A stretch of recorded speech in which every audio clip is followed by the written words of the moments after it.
তদন্তকারী কর্মকর্তা বলবে।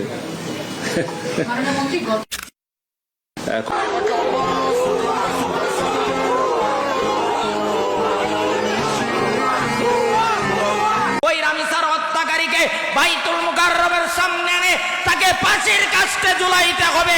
বাংলাদেশে যারা অন্যায় অবিচার করতেছে তাদেরকে ফাঁসির কাস্টে ঝুলাইতে হবে। ঠিক কিনা জুড়ে বলে?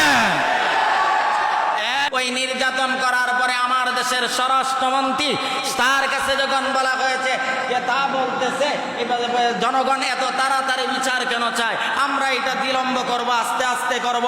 কেন বিলম্ব করব? কেন? যাকে দর্শন করা হয়েছে তার লাশ দাপন করার আগে যে দর্শন করেছে তাকে আগে দাপন করতে হবে। ঠিক কিনা বলেন? হ্যাঁ মুসলমান, এইগুলা ইমানের কথা, ইমানের কথা, রাজনীতিক কথা নয়, রাজনীতিক কথা নয়, ইমানের কথা। আমরা যদি এই কথাগুলা জাতির সামনে না বলি, আমরা বুড় দিয়া তাদেরকে বসাইব, আমাদের সন্তানরা নিরাপদ পাবে না।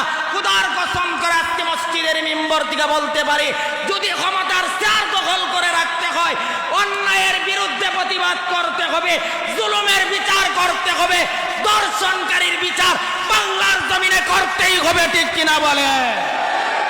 বিচার না করার কারণে গতকাল বুধবারে হয়েছে ঢাকার মিরপুরে 7 বৎসরের মেয়ে রামিসাকে তাকে দর্শন করেছে। আপনারা বলেন সে দর্শনের কি বুঝে? সে যৌবনের চাহিদা তার কি আছে সে কি বুঝে?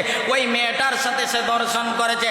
দর্শন করার পর সাথে সাথে বিচার না হওয়ার কারণে গতকাল চট্টগ্রামে 4 বৎসরের একটা শিশু নারীকে সে ওই আবার দর্শন করেছে। এর একটা ওই কারণ বিচার না হওয়ার কারণে। বর্তমান দেশের অবস্থা আপনারা আমার চাইতে কম জানেন না। এইগুলো আমাদেরকে বলতেই হবে। এগুলো আমরা না বললে আপনারা শুনবেন কোথায়, পাইবেন কোথায়? দেশের বর্তমান অবস্থা আপনারা আমার চাইতে আরো ভালো জানেন। 26-এর 5 আগস্টের পর থেকে এই পর্যন্ত যেই পরিমাণ কোন খারাপি আর দর্শনের শিকার হয়েছে, মনে হয় না 54 বৎসরের ভিতরে এমন হয়েছে। কথা বলেন না কেন? ঠিক কিনা বলেন? আপনারা দেখছেন গতকালকের আগের কালকে একটা মেয়েকে দর্শন করেছে। হ্যাঁ মুসলমান, কোন দেশে বসবাস করো, কোথায় অবস্থান করো, কোথায় অবস্থান?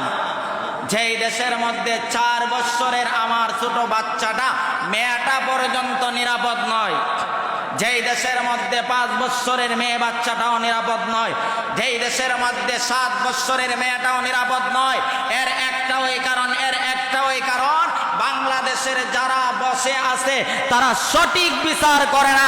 যদি একটা দর্শনের বিচার বাইতুল মুকাররমের সামনে প্রকাশ্যভাবে হতো, খোদার কসম করে বলতে পারি 6 বৎসরের আর 5 বৎসরের সন্তান দর্শন হতো না। ঠিক কিনা বলে?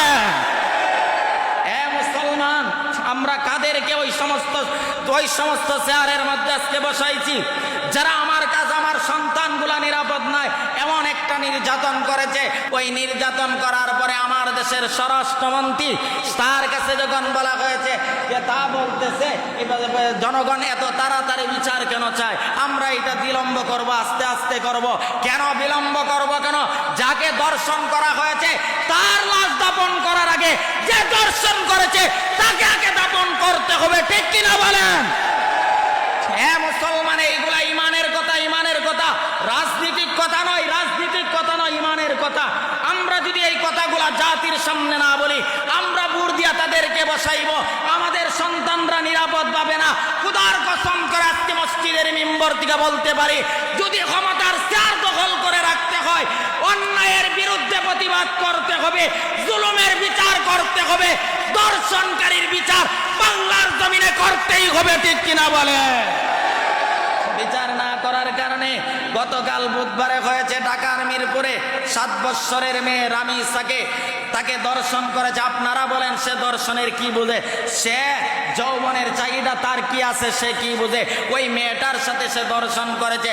দর্শন করার পর সাথে সাথে বিচার না হওয়ার কারণে গতকাল চট্টগ্রামে 4 বৎসরের একটা শিশু নারীকে সে ওই আবার দর্শন করেছে। এর একটা ওই কারণ বিচার না হওয়ার কারণে। কথা বলেন না কেন? ঠিক কিনা বলেন? আপনার দল, আপনার ইসলামের চাইতে দল বড় হতে পারে না মুসলমান।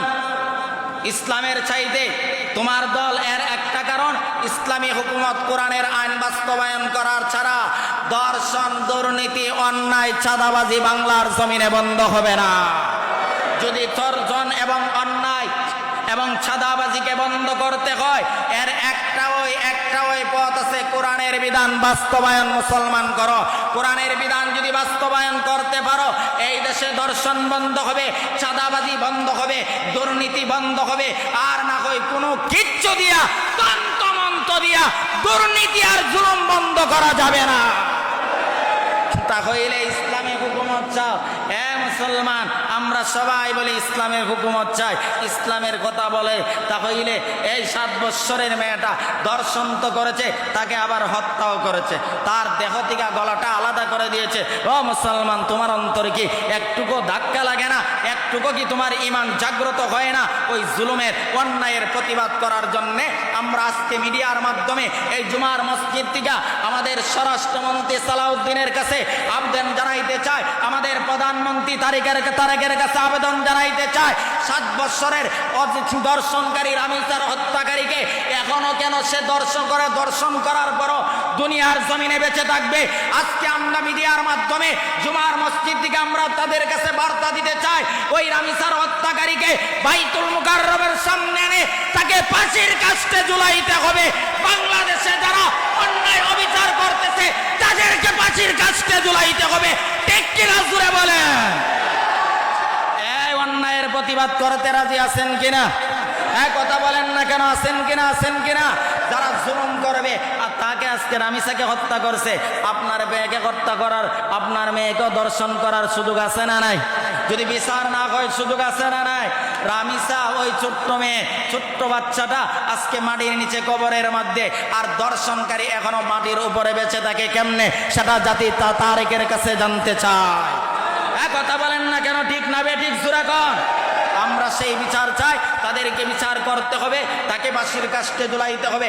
চট্টগ্রামে 4 বৎসরের সন্তানকে যে দর্শন করেছে, সিলেটের মধ্যে 5 বৎসরের সন্তানকে দর্শন করেছে, ঠাকুরগাঁও 6 বৎসরের সন্তানকে দর্শন করেছে। প্রত্যেকটা দর্শনকারীকে, ওই দর্শনকারীকে বাইতুল মুকাররমের সামনে, ও প্রধানমন্ত্রী তারেকের কাছে আবেদন, তাদেরকে যদি তুমি ফাঁসি দিতে পারো, বাংলাদেশের সামনে আর কোনো মা বোনরা দর্শনের শিকার হবে না। তাহলে অন্যায়ের প্রতিবাদ করতে শিখেন মুসলমান, না হয় জবাব দিতে হবে আল্লাহর আদালতে, আপনাকে জবাব দিতে হবে। আল্লাহ রাব্বুল আলামিন এই কথার উপর আপনাকে, আমাকে, সবাইকে আল্লাহ ইস্তেকামত থাকার, মজবুতি থাকার তৌফিক দান করুক, আমিন। ওয়া আখির দাওয়ানা আলহামদুলিল্লাহি রাব্বিল আলামিন। যারা সুন্নাত পড়েন নাই, স্যারেরা সুন্নাত পড়েন।